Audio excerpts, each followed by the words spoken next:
Yet another Friday, yet another violation. It's the random people talking about uncomfortable things. And today we've got one of the most interesting of all time. Alcohol made me do it. The floorball, the things that we have done because we were drunk. That could have easily been avoided. You know, interesting, but crazy stuff, man. You know, sometimes alcohol can turn you into a nutcase, Joe. But how many times have you done like crazy things because you were drunk and you just felt like, you know what, stop everything, I'm just gonna do this? More than I can count. What's the craziest thing you've ever done because you were drunk? Craziest thing, personally, or I have seen someone. Wait, nah. Yeah. Okay, what happened is at school. From then I decided to, you know what, let me just go hang out with the guys. And then I was at school, I was at varsity at that moment. I was in varsity. From then alcohol made me do, it made me strip all of my clothes. From then I ran, I think 3-4 rounds naked around the soccer field.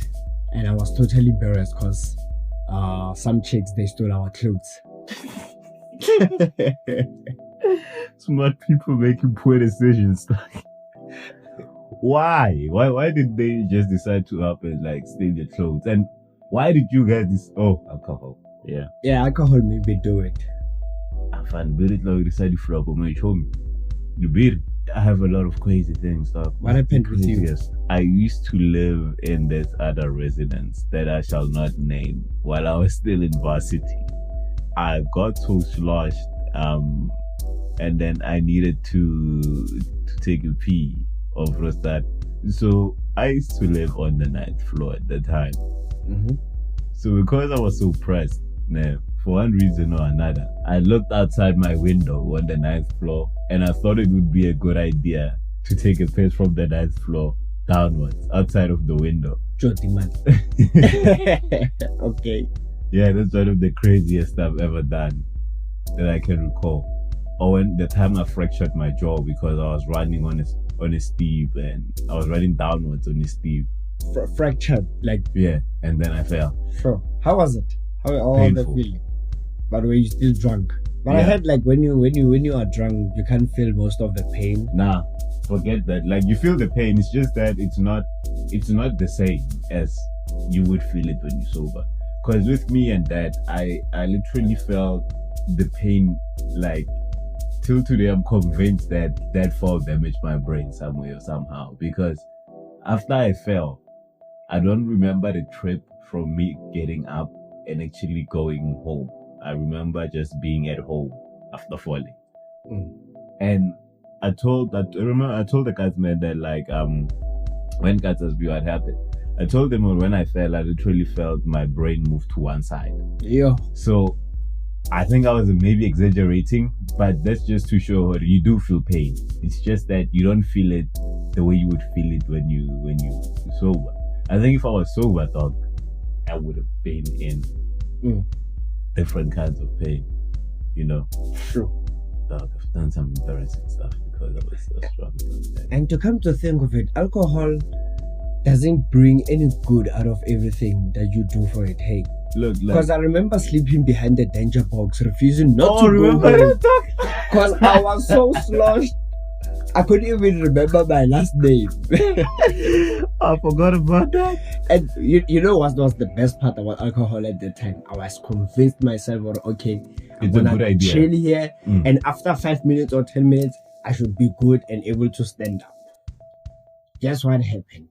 Or get out.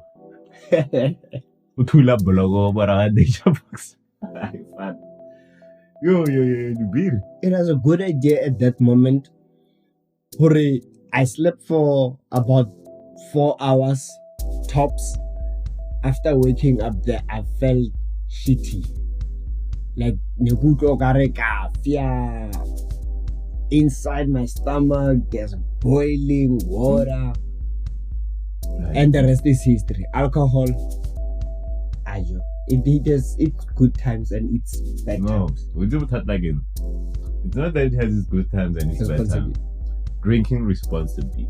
That's what we do not get. I want to find out everything we just said. Do you know how many things could have gone wrong? I could have fallen out of that window. I could have broken my neck. What danger box saying that day there on the story you just said? We don't know what could have happened. It was in the AMs. You behind the danger box, you know. So think about the health, like the health hazards for one, and think about safety how. So it's funny now because like we might have survived that. But I remember this other time I was in Soweto. Like 1 or 2 a.m. we were walking back home. And I was visiting my boy's place, and then this other guy just walks up with a gun and points it to my face. Mistaken identity, or it was something like... No, there was a situation that happened earlier. Again, because I was drunk, and yeah, you know, guy things. Sometimes guy things happen. You posted in front of a gun? Yeah, like no, he saw me, and then we handled business the way we would handle business. Later on, he had a gun in my face. Nah. Now, if I was sober... Were you scared? No, I wasn't. Alcohol. Okay. Yeah, I wasn't because of alcohol. I wasn't even taking chances. I was having a normal conversation with the dude. Sure. But like, what do you want me to do now? Do you want me to run, or what do you want me to do? So, moral of the story is I could have died that day, G. Like when I think back at it, and look at it now, it could have been a wrap for me. And imagine going out knowing that you were drunk. It's not a good look, you know what I'm saying? Yeah. So yeah, guys, it's Friday, but let's take care of ourselves, man. Let's just be responsible with alcohol. A lot of things can go wrong. We always say life is too short, but you don't want to go out drunk. So drink responsibly. And with that, we out of here.